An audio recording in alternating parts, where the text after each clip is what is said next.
Good morning, good afternoon, depending where you're joining us from. Thanks for joining our webinar today. My name is John Baker. I'm with MBS Solutions. I am a ZOS performance guy.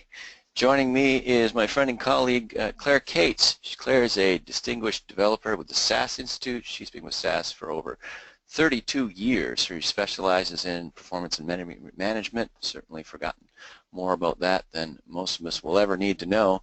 We're going to tag team a little bit today on the topic title here, Spinning Your Wheels, CPU Time versus Instructions, talking about processor cache. So whether you're mainframe folks or distributed platform, everybody's got processors, everybody's got processor cache. It should be something of interest to you. We'll also have lots of time at the end for your questions, so hopefully you'll stick around.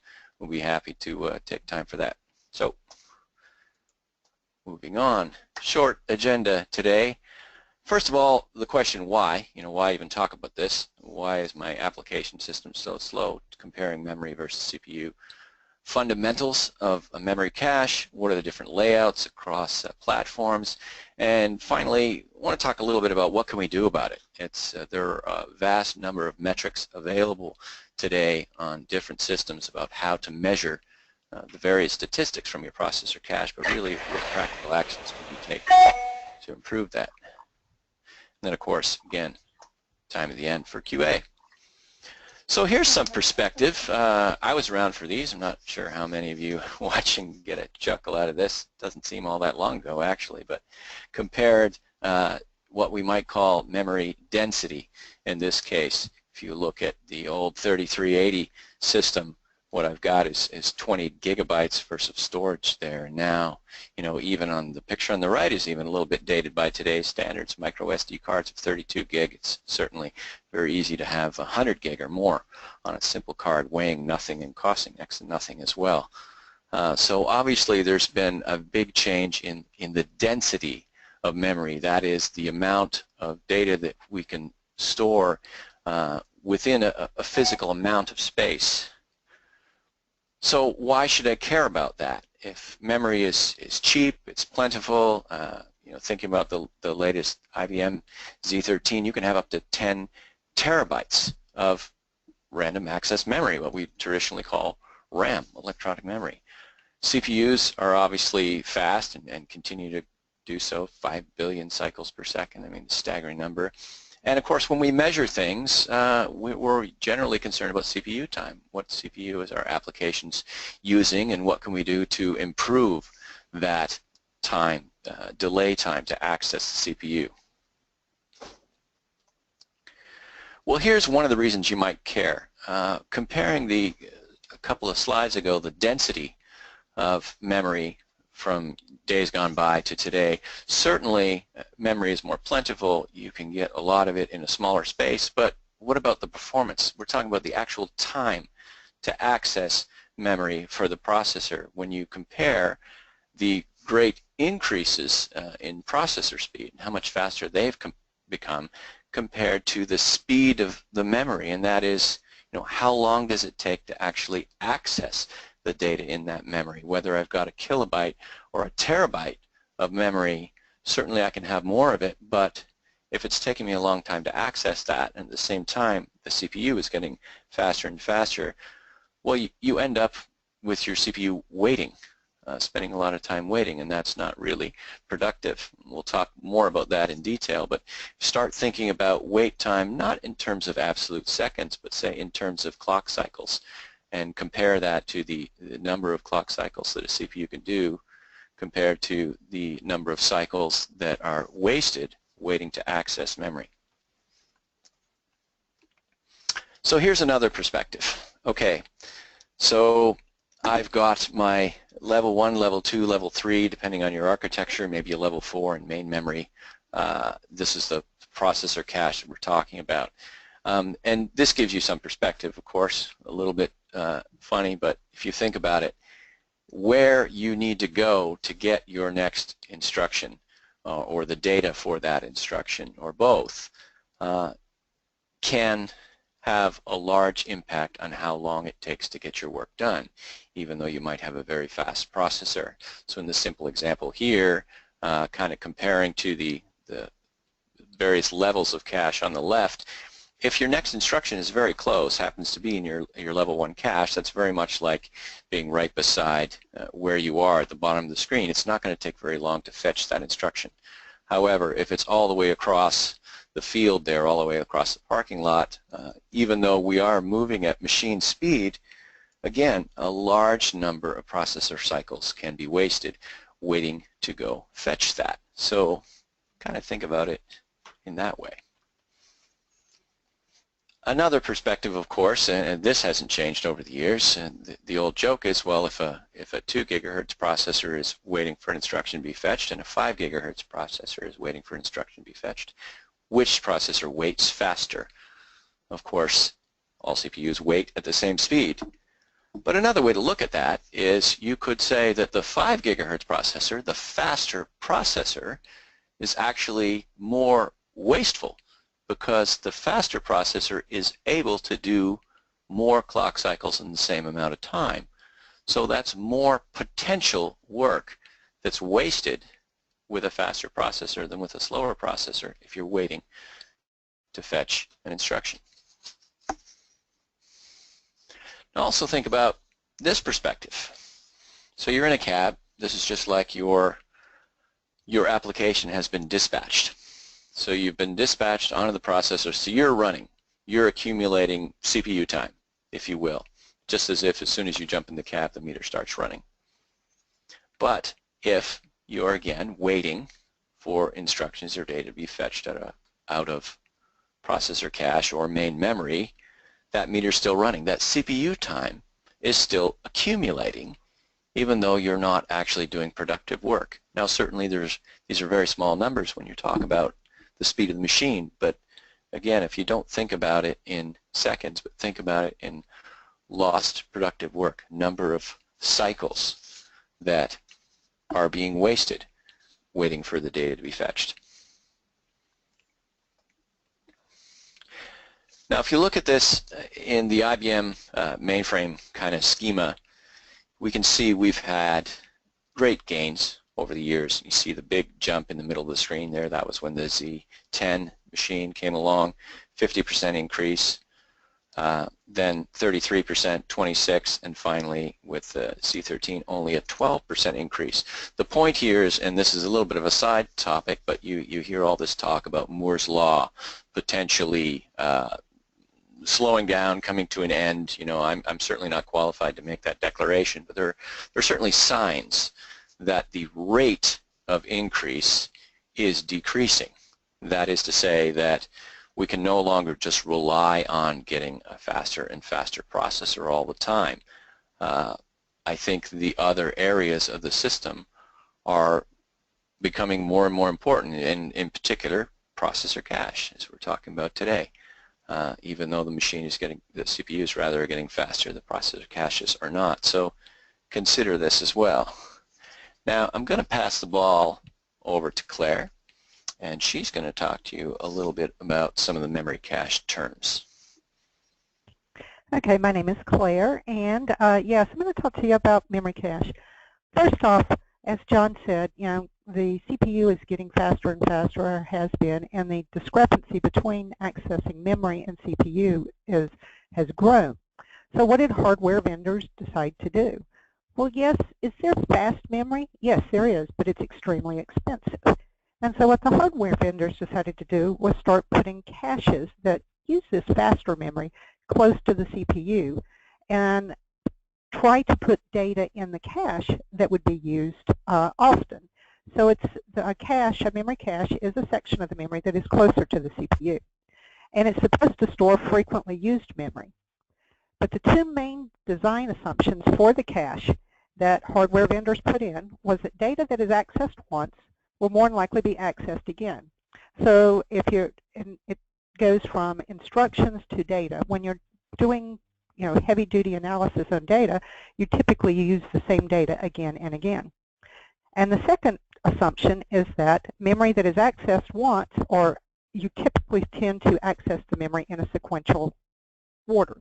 And as long as it's accessed in a sequential order, you will get better performance. So the biggest reason that hardware vendors put in memory caches was for performance. Now, do memory caches happen on all machines? Yes. It goes everywhere from the PC through the distributed level to down to the Windows machines. There are two main types of memory caches. The first one is the instruction cache, and this is used for the execution of code because the code is actually stored and has to be brought into memory to execute. So again, you talk about sequential. Most of your programs are sequential, but then you'll have loops, and in the loop you'll want to keep the data for the instruction in the loop in the cache because it will be used often. Then you have the data cache, and this is the cache where all your memory that you allocate, you bring into the system that your CPU is going to act on will store. Now within the hardware vendor, what they did was actually make multiple levels of caches, where the level 1 cache is smaller and it's closest to the CPU, but it's the fastest. The next level is the level 2 cache, and if the data is not in the level 1 cache, it might be in the level 2 cache. It's slower than the level 1 cache, but it's a lot bigger. Now on most multi-core systems, you have an L3 cache, and again, it's bigger, but it's slower, and on some of the mainframe systems, there's even L4 caches. Next slide. Okay. The biggest thing is you need to get into the memory cache terms, because when you start analyzing your system and your application as to what's going wrong, you'll start hearing all these terms. And so what I want to do is get into what some of these memory terms are that you might hear when you're doing analysis. The first term is latency. And this is the time, the delay it takes to access the memory. So if you go back to John's picture with the parking lot, it's the time to go all the way to the end of the parking lot and back that the person is just, or the processor is just sitting there waiting for. It can't get any real work done. Yes, other processes on the system might be able to do something, but this core is waiting, trying to get something done. It is usually measured in clock cycles to actually get the data returned back so that the CPU can actually work on it. If you have a lot of latency, the program's going to run slower. Your system's going to run slower. The other main issue is bandwidth. You've got to take the memory from main memory and bring it into the CPU, and it's going to go through a bus. If you've got a lot of different cores trying to bring memory from main memory into the CPU, you're going to actually saturate that bus.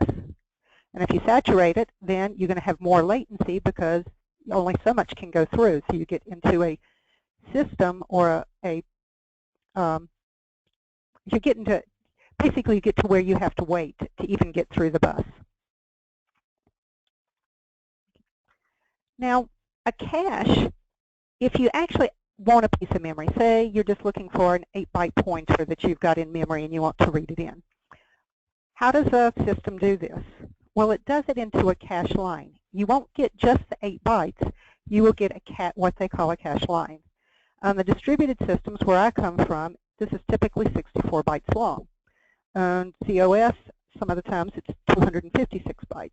So even though I'm wanting just 8 bytes, I'm going to get 64 bytes in.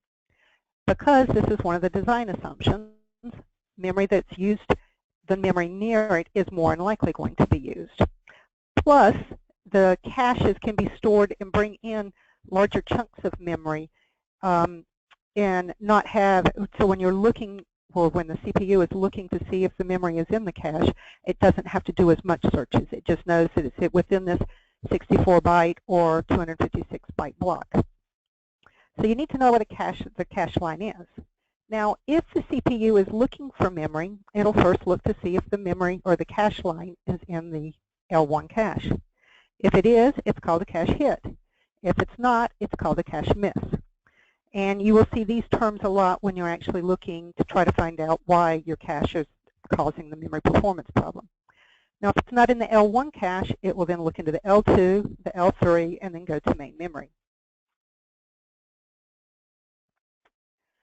Now, you've got a dirty cache line, or you've got a cache line, and you start writing data to the cache line.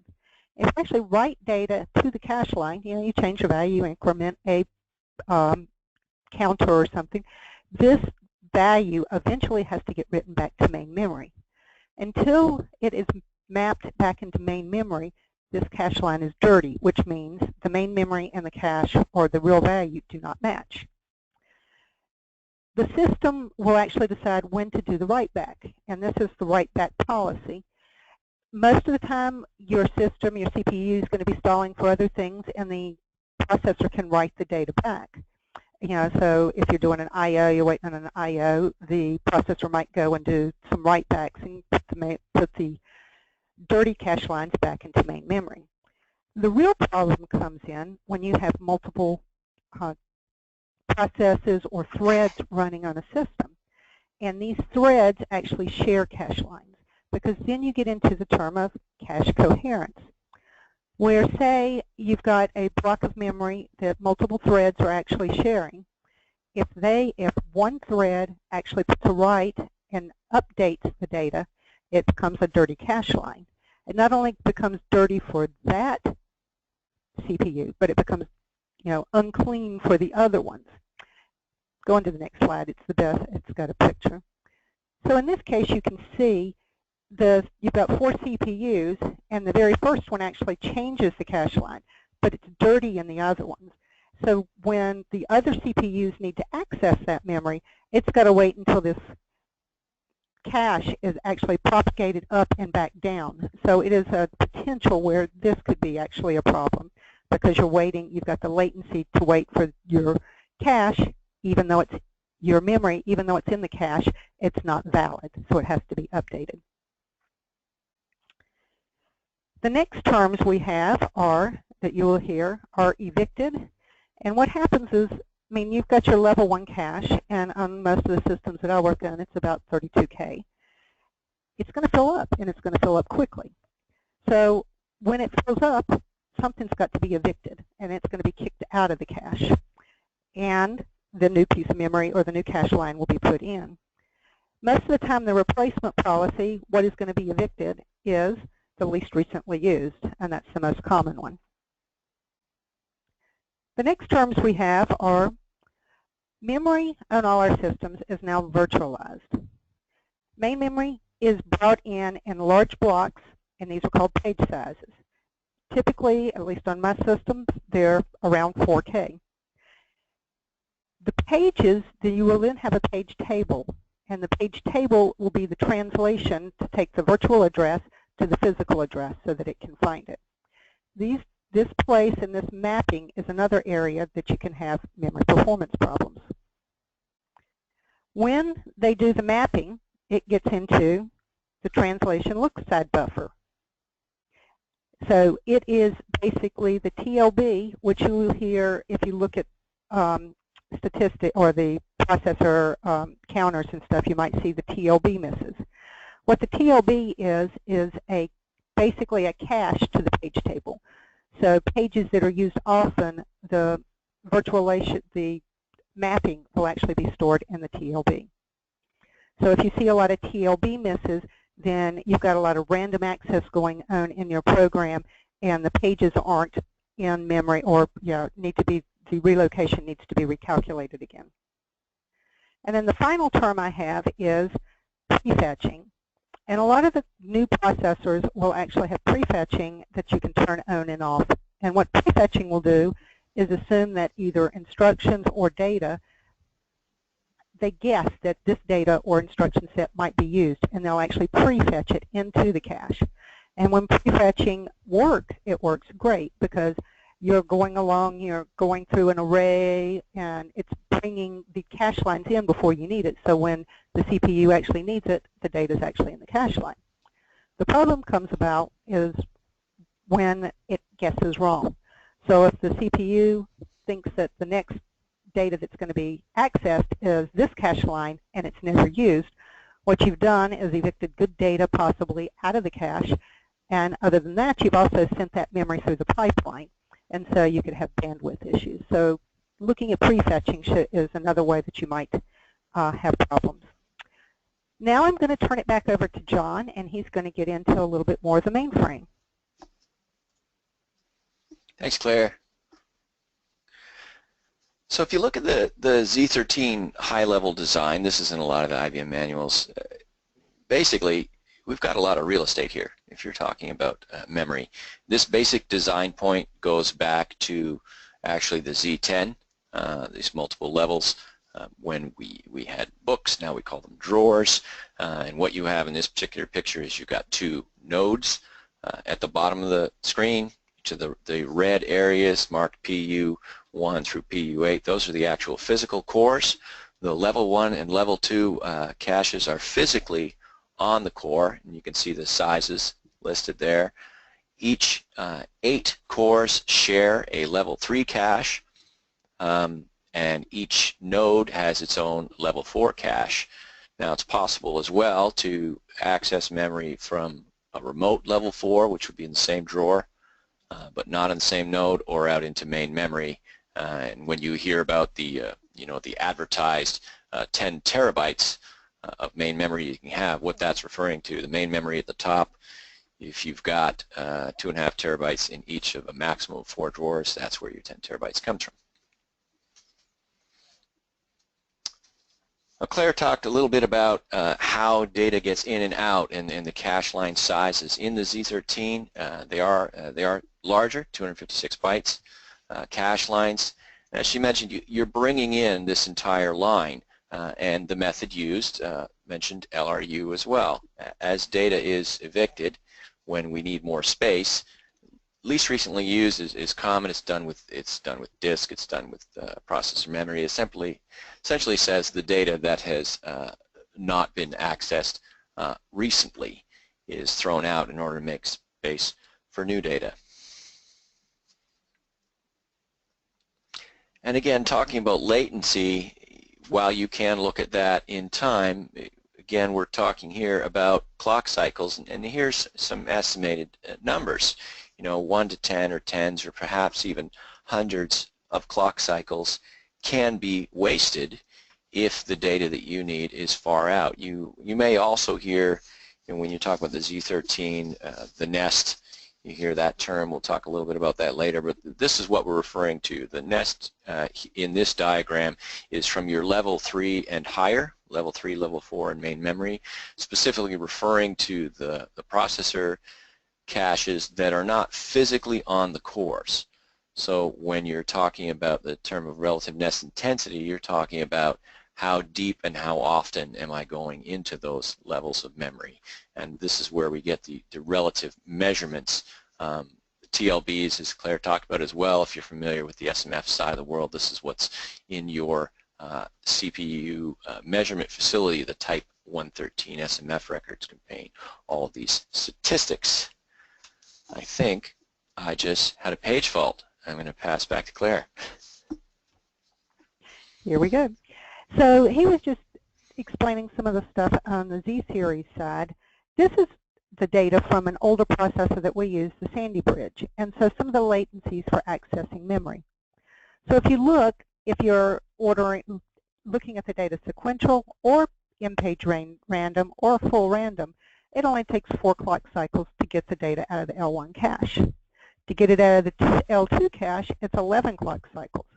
You start seeing a difference when it's in the L3 cache. You can see that the sequential is much faster than the full random, getting it out of the L3 cache, because when you're getting it out of the L3 cache for the full random, you probably got a TLB miss, and it's got to recalculate that mapping of the virtual to physical address.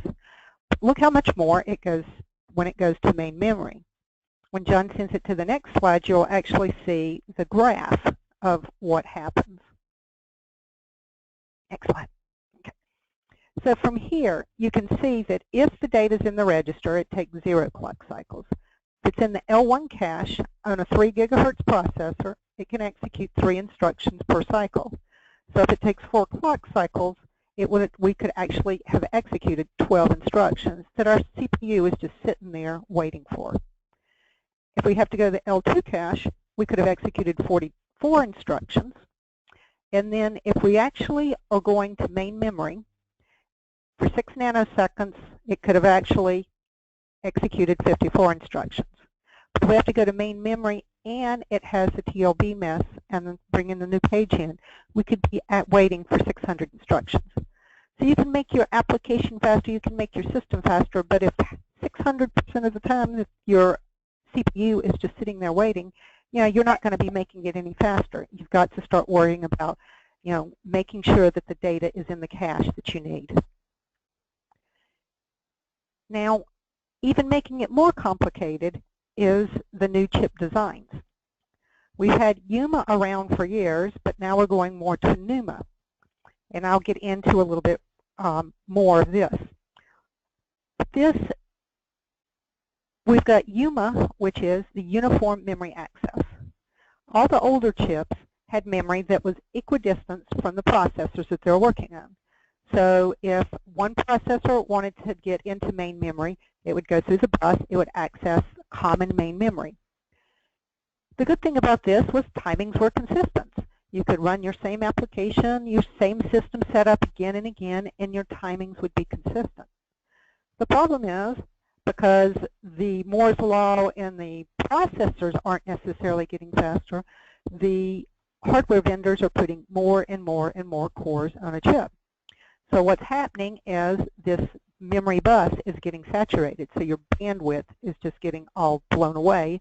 And so they decided to come up with Noma.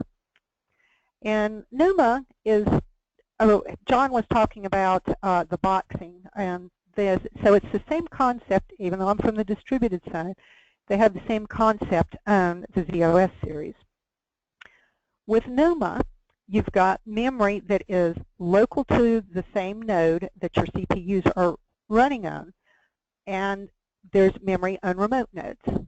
The problem is that the memory, if you access from node 0, can access the main memory on node 1, but it not only has to go through the bus, but it's got to go through this local interconnect to get to the other nodes, and this can be much slower. They started using these Noma designs because the bandwidth was getting so slow that if they put the local memory or memory on each node, that the hardware wouldn't be beating up against the bandwidth so much.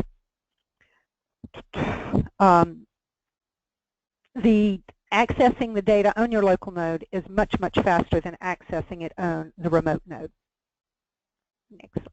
Next slide. Okay, that previous slide only had 2 nodes. In this case, you've got 4 nodes.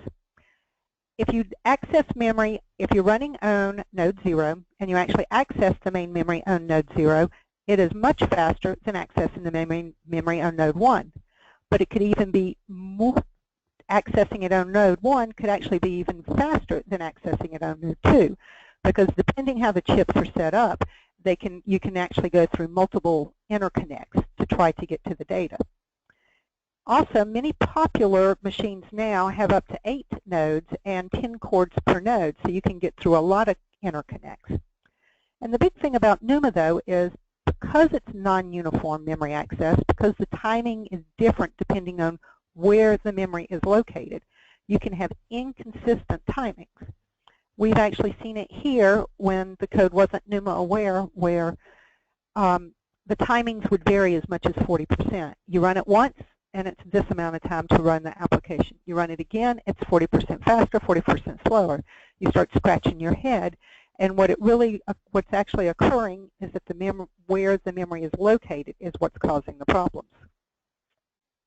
Okay.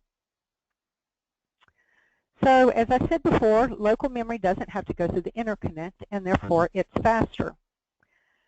Therefore, local memory has less latency. The closer the memory is to the core, the better for performance. This happens for caches. This happens for Noma. Noma is available on all varieties of Unix and, as I've seen, now on the Z series. The main way the memory gets placed is for the OS to place it. I'll get a little bit more into that on the next slide. But this is what caused the varying run times. And finally, one thing that I actually noticed, or we've actually seen, is I/O caches can actually affect the Noma memory. What we had once was that when our system initialized, it was all running on one core, one thread. And during this initialization process, we brought in a lot of the images, some of the files that we opened, all our shared libraries or DLLs that we brought in. And all these images got put into an I/O cache, which happened to be on a local node. Then when we actually started running the system, our system had lower memory, or lower free memory on that node, and so it started doing remote accesses. So you also need to make sure that as you're bringing in your I/O, that it is also spread out across the different nodes. Okay. So how is memory placed? At least on the distributed side, memory is placed when a page, the memory in the page is first touched. So if a page is allocated, it is not actually placed on a Numa node at that time. It's when the hardware fault is generated, the page fault, for when the physical page needs to be allocated. And at that time, at least the default policy is that the page will be put onto the same node that the CPU is currently working on. This works most of the time, but say you've got a parent thread that is allocating storage for each of the children threads that are going to be spawned off to actually use. If the parent thread is the one that's actually touching the memory, then it's not on the same node possibly as the local thread or as the child thread that's going to be using it. So an application actually needs to know about Numa and placing the memory that it can to the node that actually is going to have the thread running. And at least on the distributed side, there is a library that can be called that you can add into the applications that will actually allow the application to place the memory. But that doesn't mean that you always want the memory on the node that it is running on. Because if you've got, say, a huge, large block of memory that all the different threads are actually accessing, if it's all on one node, then all the other threads are going to have to be pounding on the interconnect going into that node. So sometimes when you've got a large block of shared memory, you actually might want to interleave the memory across all the nodes so that all the interconnects are going to be hit and that all the threads that are accessing it will be able to access the memory locally. Okay. So next we're getting back to John, and he is going to talk some about system performance. Thanks, Claire. Another page fault. Okay. So just switching back to the Z side again a little bit here. When we started researching this, I went back and read the LSPR doc. Yeah, it's worth doing for those of you that haven't in a while. It's not nearly as scary as going back and reading, say, the POP manual, the Dreaded Principles of Operations. It's actually not that difficult. And there's a lot of really good information in there. At a high level, what we're talking about here from the LSPR is that there are three major factors that affect our workload performance: our instruction path length, our instruction complexity, and our memory hierarchy. And again, this is where we'll get into that term, the nest. So what's path length? Well, this is really just the accumulated instructions that your application needs, your program. So as well as through the operating system and subsystems and so on. And there's really two parts to this. Basically, your application path length, what your application needs to do. And of course, unless you change your own code, there's not a lot you can do about that. And the machine path length. And you can have some impact on this. The machine path length, even when running the same application, can vary depending on, for example here, the number of concurrent tasks. Because this is now, you have competing tasks for the processors. If you think about the subjects that Claire and I have talked about so far, you think about the competition for those processor caches. You think about when I don't have any more room and I need to flush some data out and bring in new cache lines. The more concurrent tasks you have, the greater the probability for that type of swapping to take place. And what I end up doing is kind of providing small amounts of service to many tasks, but no one task is actually getting completed. So if you think about that, whether it's a transaction or a batch job, the idea is that you want to get the work done. There's little value in having something that's half done. this can also be affected with the number of logical processors. And again, there's a concurrency thing to think about there. We already know about, likely most of you do know about what we call the MP effect. This is when you have multiple physical processors competing with each other. There's some integrity exposures and shared memory, so the effect of that is that as you have more physical processors, the actual capability of each individual engine or core is reduced. This can be a similar type of effect with number of logical processors competing for physical cores. Instruction complexity, well, this is, again, back to your actual application, your program, and what instructions are you doing? Do you have a lot of loops or go-to statements? You know, is the code fairly sequential in nature? This can really only be addressed by looking at the application code itself. So if you're talking about this on the system side, well, you got to go make friends with your developer, essentially. Outside of that, this is going to be highly dependent on the actual processor speed, the design, and features kind of listed here. Not a whole lot you can do in that area if you can't actually change the code. But finally, however, the memory hierarchy, and this is what we're focused on today, and this refers to the caches, the data buses, the memory that stage these instructions and data to and from the CPUs. We've talked about some caches are dedicated. These are your level 1 and level 2 that will be local to a core. Others are shared. And as I mentioned earlier, in the Z architecture, the shared caches and memory are referred to as the nest.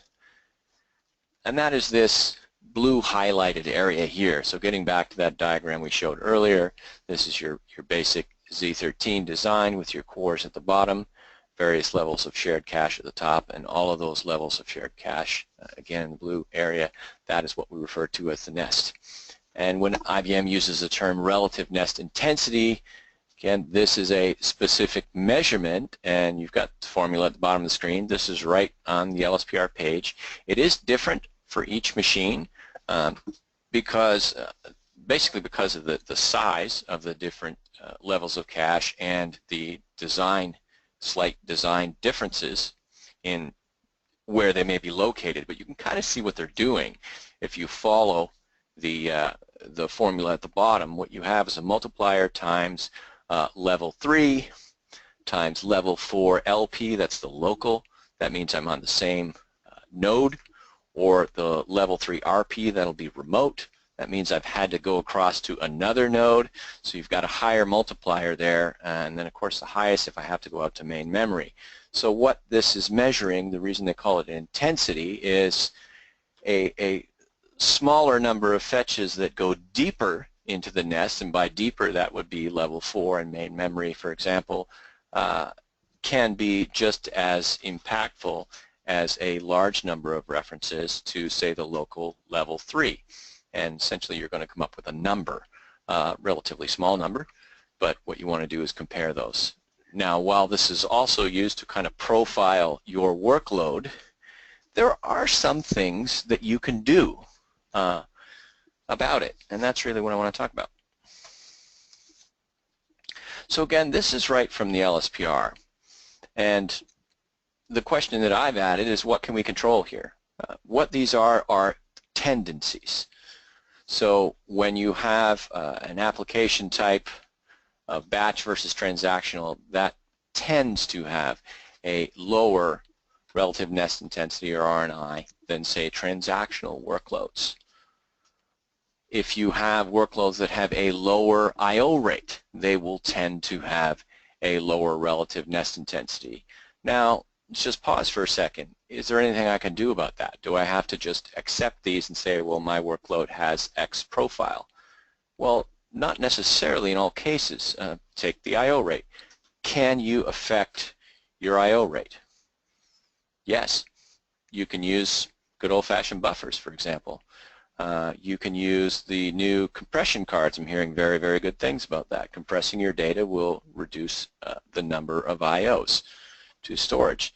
If you can lower your I/O rate, you have the ability to actually lower your RNI to a degree. Consider the application mix. single versus many. Essentially, if you look at your LPAR and look at the profile of the applications that run on your LPAR, do you have dozens or hundreds of applications on the same LPAR? Now, maybe you have the capacity to manage that, and you add capacity and engines over the years, but do you need that many in one place? This is, again, think about that competition aspect of things.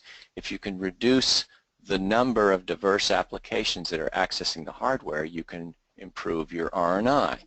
This is kind of logical if you think about it, again, with the cache lines rules. When you think about the design point that data is expected to be referenced again, and data that is close to other data in cache, we refer to this as the locality, that is also expected to be referenced. If you're running a small number of applications or very similar applications that access the same data, you have a greater probability of reusing a lot of that cache, and that's where your benefit can come from. Conversely, if you have many different applications, you're going to be swapping data out more frequently. The middle areas, CPU uses dispatch rate. There's not a lot that can be done in this area, although I would point out, think about your utilization. Think about your, in the Z world specifically, obviously we're talking about here, your hyper dispatch allocation. Take a look at that data and see, are you getting vertical highs versus vertical mediums, vertical lows. You want to minimize the number of vertical lows. In particular, what this refers to is associating a logical processor on your LPAR with a physical processor in the machine. It's obviously the physical cache that's on the core that we're trying to optimize here. And Prism will always try to dispatch the same logical processor on your LPAR to the same physical core, improving the probability of you finding your data in cache again. But if you're talking about vertical lows and a lot of sharing, you're going to reduce that probability significantly. So, think about that. LPAR configuration, what they're referring to here, simple versus complex. How many LPARs do you have? In theory, I think the latest update, you can have 85 LPARs on a Z13. Let's think about that for a minute. It's staggering capacity numbers if you want to add them all up. 140 or so logical processors in theory on each of 85 LPARs times 140 physical processors on the machine. You can have again, a staggering amount of virtual capacity there. But how well is that really going to run? If you think about that. Reduce them if you can. If you don't need too many, if you have a lot of duplicate LPARs that have the same function, particularly you have a large number of LPARs with very small weights, single-digit weights, you're probably better off combining those. If you've got 2 or 3 at 2 or 3%, maybe one LPAR with a 10% weight is going to perform much better. Also, getting back to that point about hyperdispatch, giving you a higher probability of getting a vertical high and more efficient use of the hardware. Now, speaking of some of the stats, this is just a couple of numbers from the CPU measurement facility, the SMF 113 records. There are a lot more variables that are available, but this is some of the high-level ones that I'd suggest you look at. What I've got in these two tables, this is from the same machine. The far left LPS is the number of logical processors. There's two different LPARs here, so I've got an LPAR on the top with 16, LPAR at the bottom with 2. Next column, CPI, this is cycles per instruction. This is a very fundamental metric that you want to think about when you're looking at this data. How many cycles on average over the interval, and these are interval records, does it take to execute each instruction? You see in the bottom of example where it's basically 1, that's about as efficient as you can get. That says I'm doing an instruction for every clock cycle. In theory, 5 gigahertz processor, 5 billion cycles per second. I'm executing 5 billion instructions per second. That's very, very efficient. I've got a factor of 8 on the top, so it's taking me 7 or 8 cycles to execute a single instruction in the top example. And just think about translating that to management terms. You think about 5 billion instructions per second. What does that term remind us of from days gone by? 5 billion instructions per second is 5,000 MIPS. If you can improve this metric and you can measure it, you can actually demonstrate to your management that you've improved the MIPS capacity on the same hardware. Just thinking how cool that would be. So the rest of the metrics here, just quickly, level 1 miss percentage, always checks level 1 first. If it's not there, then I've got level 2 hit percentage, level 3, level 4 local, that's the LP, level 4 remote, that's going to the other node, percentage hits in memory, and then the calculated RNI from that. And you can see the differences. Particularly you look at the top, you see that second one down, the much higher RNI, 2.73. You can immediately see why. It's not just a dramatic difference in the level 1 miss percentage, but the 13% going to main memory. That's significant. The last thing I just want to touch on, IBM refers to as software configuration tuning. And the point here being that if you have done extensive software configuration tuning versus limited, you have the ability to lower your RNI. Now, rather than try and translate that into my own words, this is directly from the LSPR. In a nutshell, what software configuration tuning is in English: run less stuff. That's what it is. They're referring to, as it says here, the number of address spaces, CICS AORs, batch initiators, concurrency. We've kind of been talking about that point in various levels, and that's what we're talking about here. The number of concurrent address spaces required to run your application, service your workload, any way you want to look at that. If you can reduce the number of concurrent address spaces, you have the ability to reduce your relative nest intensity. It's futile and ineffective to put a whole bunch of concurrent address spaces into a system running at 100% busy, all of them constantly swapping out, inching along, getting a little bit of work done. None of them are actually getting completed. Yes, you certainly have a vast amount of memory available in the machine, but what you want to think about is how much are you stressing these processor caches.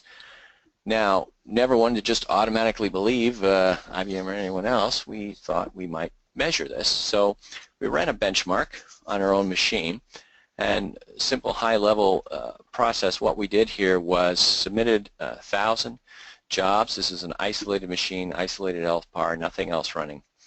1,000 jobs, steady state of submission through a scheduler, all running in the same service class. Mixed profile of batch jobs, some CPU bound, IO bound, and so on. First, let them run with WLM initiators and just let them go as far as they wanted.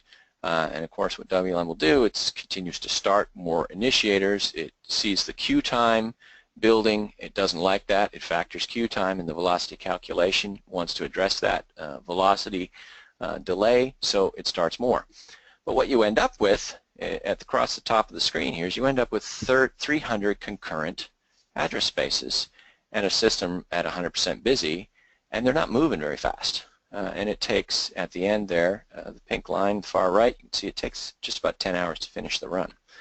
Then we ran it again, and we built some automation to check the state of the system before actually starting more initiators.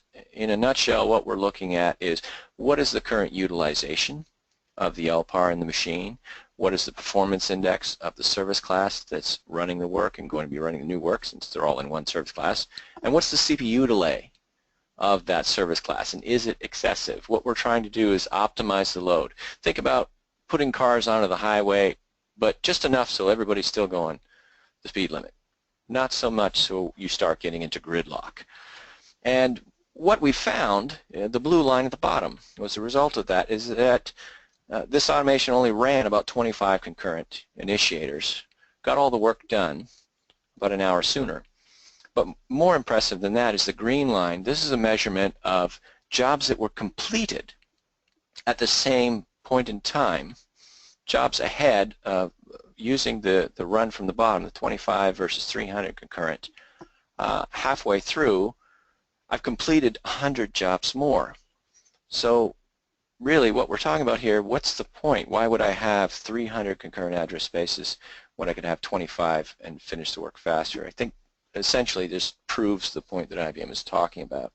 It's really not useful to just flood the system with work. And I think I just had another page fault. I'm going to pass it back to Claire. Well, as John said, you can tune stuff on the system to actually don't run as many processes so that it will run faster. But oftentimes it is the actual application that is causing the problem.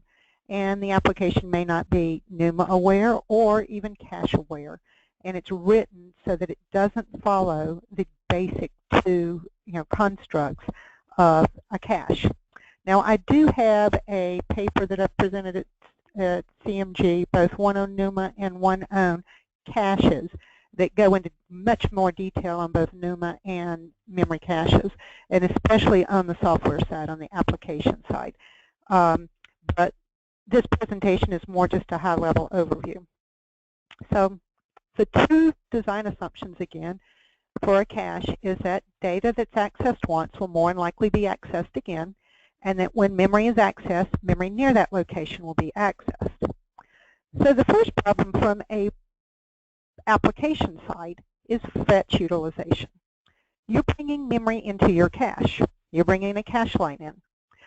64 bytes on my side, 256 bytes on John's side. If you're only using 8 bytes of that 64-byte cache, you're wasting the rest of the memory in that cache. It's taking up memory in the cache. It's having to go through the bus, so interfering with the bandwidth. So the first thing as an application writer is to make sure that the data that's in the cache that's brought in, as much of it can be used as possible. You want a high percentage fetch utilization. If it's brought in, hopefully it's used. Things that you can do for this is specific. A lot is like if you've got a lot of structures that you're bringing in, is make sure that the data that is read and used often is put together in the structure. Make sure that the data that is written often is put close together in the structure. Make sure that you align the data within the structure. Make sure that you use the right data sizes. So if you need an int, don't use a long. If you need a character of 20 bytes, don't go, oh, well, I'll just pad it out to 100. It's going to be pulling in the data that actually satisfies that cache line, and this is data that might not be used. The next is data access problem. You've got data that you're bringing in, but you're accessing it so much, or that it is so large that you're bringing in that it's getting evicted out of the cache before it can be used again. So say you have a large matrix. If you did it in row order and the rows are very big, you could blow through that 32K L1 cache in no time. Even though you're going to come back and use the memory or the same items again, you've already blown them out of the cache, and the next time that you come back around, you're going to have to reload that cache line. So the best thing there is to start breaking it up into smaller chunks. Sometimes the smaller chunks, if like the number of rows is not that large, if it's only 10, or the number of columns is only 10, then you can just rework your inner and outer loop so that it just makes sure that the data stays in the cache and is used as often as possible before evicting it and moving on to the next cache. So breaking it up into smaller places, or rearranging it, or even breaking, making multiple levels of inner loops so that it, again, just makes it into smaller chunks, and then recombining it at the end will help. I've already talked a little bit about the cache coherency, but the biggest thing there is make sure that you reduce the number of writes back, especially the writes that have to go back to main memory. So in your structures, in your data, try to put all the right data together. So if you've got a structure and you're changing 5 variables in that structure, make sure those 5 variables are close together. Because if that cache line has to be written back, Let's put it all in one cache line so that it's just one cache line that's written back. If you've got a large structure and you split it up between it, you might have 5 different cache lines in the L1 cache that eventually have to get written back to main memory or shared with other cores or threads that are running out there. And the final one is fault sharing. And this is one that is a real bear to debug and find. And what fault sharing is that you've got 2 or more threads that are actually using the same cache line, but they're not sharing the data. And the best way to describe this is I allocate an array of integers that are just counters, and I've got 10 threads running, and I allocate this array of 10 integers. Each thread is incrementing its own counter.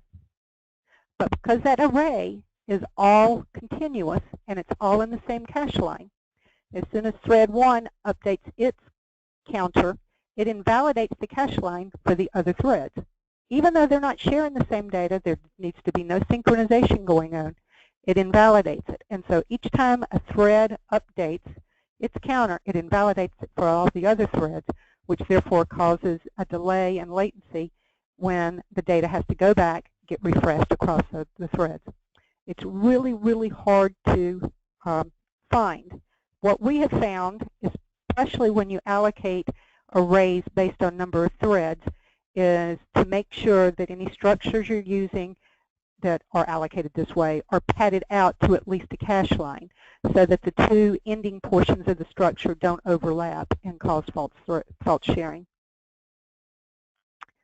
From there, this presentation has really just been pretty much an overview of a lot of the details that you can get in to see how memory can affect your performance. Memory has not kept up with the increases in CPU performance, so they've put in these new constructs of memory caches, Noma, everything trying to make it so that if an application, if a system is set up correctly, it can actually run and perform a lot faster. You've seen that there's multiple different architectures across the different hosts, but they really, even though they have different names, they really have the same concept and the same principles apply across all the multiple hosts. And if you ignore these, if you ignore the design considerations of a cache or the design considerations of Noma, then you're going to have and run into performance problems.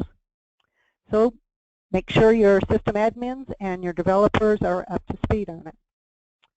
We will now take questions if there are any, and we'll be glad to do our best at answering them. And again, I'm Claire Cates. I'm with SAS Institute, and we've got John Baker with MBS Solutions. And I know I will be glad to take any questions you want to send an email, even if it's later in the day or next week. And I'm sure John will too. Absolutely. Where did they go? I seem to have lost. What have you lost, John? I seem to have lost. Did you lose it? Did you get evicted from the memory cache? I got evicted, Claire. My goodness. Dashboard, attendees. Well, go on to the next slide. Apparently, I don't know how to bring up the question panel that I saw earlier. Ah, there it is. Hang on. Yes, I do. My apologies. One thing I want to say quickly is CMG does have a conference in November. It's called Impact. It's at the Hyatt Regency in La Jolla. You can find out more information about the conference at www.cmg.net, and you can sign up for it. You can submit papers. You can submit presentations, and you can also volunteer. We always take volunteers, but of course you can register. Yeah, I should add on to that one as well that I'm actually running the System Z track. We actually have a dedicated mainframe track at CMG this year. So yes, absolutely, get involved. If you've got a paper or an idea or user story, we'd love to hear from you. But the questions, I did find them. By what mechanism is memory cache managed? Follow-up, has work being done to optimize the algorithms that manage memory cache? I think we kind of touched on this at a high level, but is there anything you want to add, Claire? I don't see the questions. I was supposed to be able to see them. So say that question again. By what mechanism is memory cache managed? And the follow-up question, has work been done to optimize the algorithms that manage memory cache? Yes, I mean, there's a lot. One of the papers I described gets into more of the details of what you can do to optimize, especially in the algorithms, things that you can do with the memory cache. It really gets into much more layout of the structures, how to do this over that when you're accessing this type of data, how to break up structures so that you can, it really gets into much more detail. And that can be found within CMG, that paper. Great. Thanks, Claire. I do have another one. I think you also touched on this at the end, but the question is, what can an application programmer do about improving the cache performance of his or her program? Make sure that it is, well, like in Noma, Noma's one that we've had a lot of, it's been real interesting, is because I've really learned that, putting the memory just on a local node may not be the best thing. I mean, if it's thread local memory and just only one thread is using the memory, yeah, put it on the local node. You don't want to have to go through an interconnect. But when you've got big multi-threaded applications that are using common memory, it really makes a difference to what you can do with interleave, which the OS will actually put each page on a different node. And so there's a lot of different techniques. There's a lot of good information out on the web. Of course, you have to pull through it. But I do think that the papers I wrote have more detail in it, because I come from the application background, so I've got much more information on the application. But if you have specific questions, feel free to email me, again, at claire.cates@sas.com, and I'll be glad to point you to resources or answer questions if you got it. Cool. Thanks, Claire. Here's a good one. What tools are available to help people report on current cache performance and then tune it? I can tell you on the Z side, again, we kind of hammered this a little bit, but the type 113 SMF record is cut by the CPU measurement facility, and if you do not have this turned on, man, you do not want to be invoking the wrath of the Kathy Walsh of the world, because if you call her for help, the Washington System Center, she will ask for your 113s. If you say you're not collecting them, she'll probably say, I can't help you. So that's the short answer from the Z side, in addition to, of course, your regular Type 70 record. That gives you some info. Do you want to talk a bit about tools, Claire? Sure. My two favorite, and they're both on Windows and Linux, there's one that we got in-house called ThreadSpotter. It was by RogueWave, and about 3 years ago I got an email message that they were not going to no longer support it, and I was just freaking out. Well, it turns out they gave it into, so now it's freeware out there. So go Google ThreadSpotter. It does a wonderful job telling you cache issues. And the one thing that I really love about this tool is that it will find fault sharing. And it will actually tell you fault sharing. And it points to the source code location, so where the fault sharing is actually occurring. They'll bring the source up. It has wonderful help and gives detailed information on why it's a problem. It might tell you you've got a temporal problem where the memory's not staying in the cache long enough, but it will show you where it's getting evicted out. It will show you where you're accessing it again. That will try to bring it in. But another one I really like is Intel Amplifier. When you actually use it in the general exploration mode, it gets into the process counters, and this one again runs on both Windows and Linux, so basically on Intel chips. And it can give you detailed data all the way down to the assembler level, and it is very, very good, and I've gotten some really good Noma data out of it. So those are the two I use the most. I know that there's other out there, but those are the two that I use the most. Awesome. Okay, well, there are more, but I realize we have gone over. I apologize for that, but thank you, everyone, for attending. Absolutely, if you've sent questions, we will get them. We will email you, or if our information's on the screen here, if by chance we didn't get your question, please feel free to email, and we'll be happy to get back to you. And we hope to see you in La Jolla as well at CMG International. And with that, I thank you and have a good day.